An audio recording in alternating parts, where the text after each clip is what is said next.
This is Stefan. He's a 31-year-old white dude in Austin, Texas, because of course he is.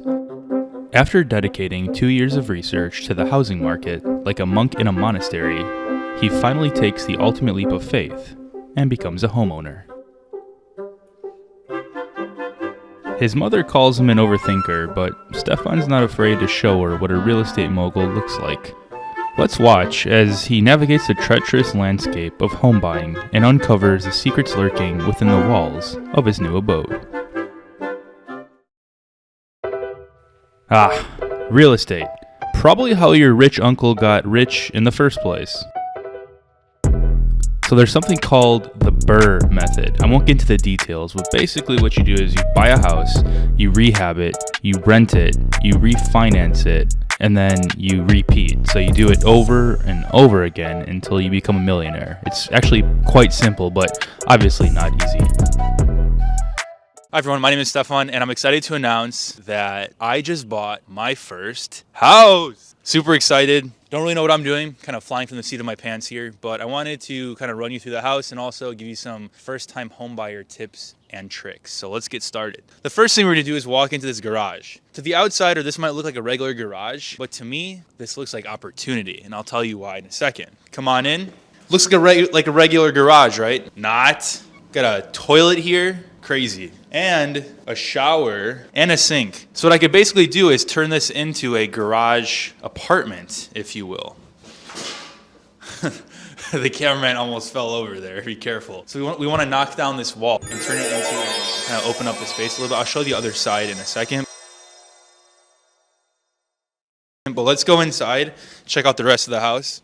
Curb appeal looks pretty decent right now. We have a magnolia tree, we got a peach tree, and we got a, I don't know what that is. The house also came with a grill, which is kind of cool, and a water softener, which was paid off at closing. So this is the living room / kitchen. It's all open layout with lofted ceiling. Probably gonna get rid of that window because it's a single pane window and it's allowing a lot of heat to escape. So I wanna kind of insulate it, make it a little bit, whatever. This is the kitchen area. Probably gonna get rid of all these cupboards. They're called cabinets. I wanna get rid of all these cabinets and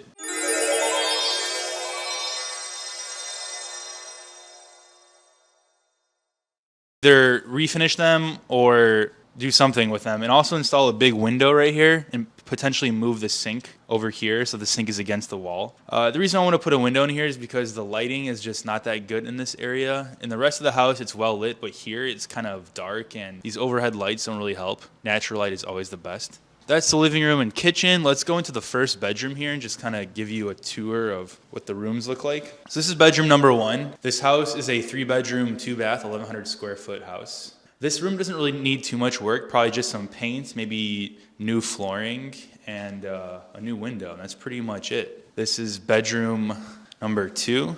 Again, same thing, pretty decent, just gotta paint it, maybe mud the walls a little bit, make it a little bit more flat, but for the most part, everything looks good. Just gotta get rid of these windows again. This is bathroom number 1, small, smells like mildew. I'm probably gonna have to get rid of this bathtub here. It's just kind of gross and needs bleach or something. I don't know, but I'll get rid of this headbanger too. And as we head into the master bedroom, looks pretty decent. The owner actually in this bathroom, renovated this part of the shower, which is pretty cool. So it's one less thing to do. Yeah, those are the bedrooms and the bathrooms. Another closet here, big walk-in closet. Honestly, guys, buying this house was a pain. Both of the people who inherited the house were actually 2 different wives of the owner. And so it was a very stressful process because there was this huge family dispute. Not only that, there was a leak right before I moved in. So the seller had to repair it because I wouldn't buy the house if it wasn't repaired. Actually, I probably would, but I'm glad that she repaired it. But yeah, guys, buying a house is very stressful. It's probably one of the most stressful things you can do. Always get a home warranty. I strongly recommend a home warranty. I haven't had to use it yet, but I've only been in the house for a week, so who knows what can happen tomorrow. That's the bedroom bathroom situation. Let's head back outside and I'll show you the side yard. So I don't know what the owner was doing here. I'm going to assume that he wanted to build another kind of structure here to also rent out. Unfortunately, the foundation is not very good. I think he kind of just laid the concrete on top of the organic matter. You're supposed to put stuff underneath it, and so it's kind of sloping already. Yeah, who knows? Maybe I can build like a sunroom or office there at some point. This is the shed. I'm actually installing a new lock on it right now. The owner was actually, I think, a painter. And there were probably 1,000 paint cans here before I moved in. Thankfully, the seller got rid of everything. And honestly, guys, if you're buying a house with a bunch of crap in it, make sure the seller gets rid of all this stuff, because I think the total cost for removing everything was like $4,000. That's a lot of money. More side yard here. We're about to walk into the garage again, and I'm going to show you that there was a wall separating the left side and the right side of the garage. The owner was actually renting out both sides of the garage. I'm going to knock this down and install a kitchenette. Yeah, it's going to be a lot of work, but that's the price you pay. This area here, what I want to do is basically turn it into like a community washer and dryer so that the renter can wash and dry their clothes, and then also the person living out in this area can, and the person living in the house can also wash and dry their clothes. So this area is shared, separated by 2 different doors here. So what I'm doing with this house is something called the BRRRR method, which stands for buy, rehab, rent, refinance, repeat. So what you basically do is you buy a house for cash, or you can also go to the bank, preferably with cash, because a lot of the banks won't appraise the house if it's not basically up to par. If there's a roof leaking or if it's not habitable, the bank won't give you money to buy the house. So thankfully there weren't any leaks or anything foundationally wrong with the house. So you buy the house, you update it, you rent it out, and then you basically do that over and over again. And there's this guy, his name is Brandon Turner. He's the founder of Bigger Pockets. He basically had $1 million in equity by the time he was 30 years old. That make money today.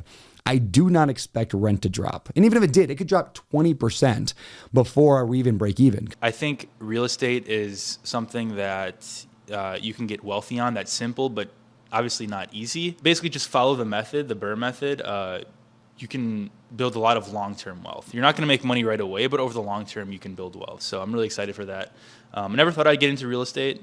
I thought I would just be a technology guy, but I've realized that I'm kind of bored of two-dimensional stuff. I want something I can look at and feel, and I don't know, houses seem to be it. So believe it or not, with my realtor, I looked at over 25 houses, 20 to 25 houses. And as soon as I walked into this house, I knew this was the one. It's kind of crazy, but the owner actually, she was here, and I told her, I was like, ma'am, I really like this house. I'm going to put in an offer. And I put in an offer the next day. So one piece of advice is to listen to your gut. And the only way to develop your gut is through repetition. So this took me, 24 other houses to look at before I found this one. So take your time. It is a long process. This took me probably about a year and a half. And good luck. It's a lot of fun. See you guys later.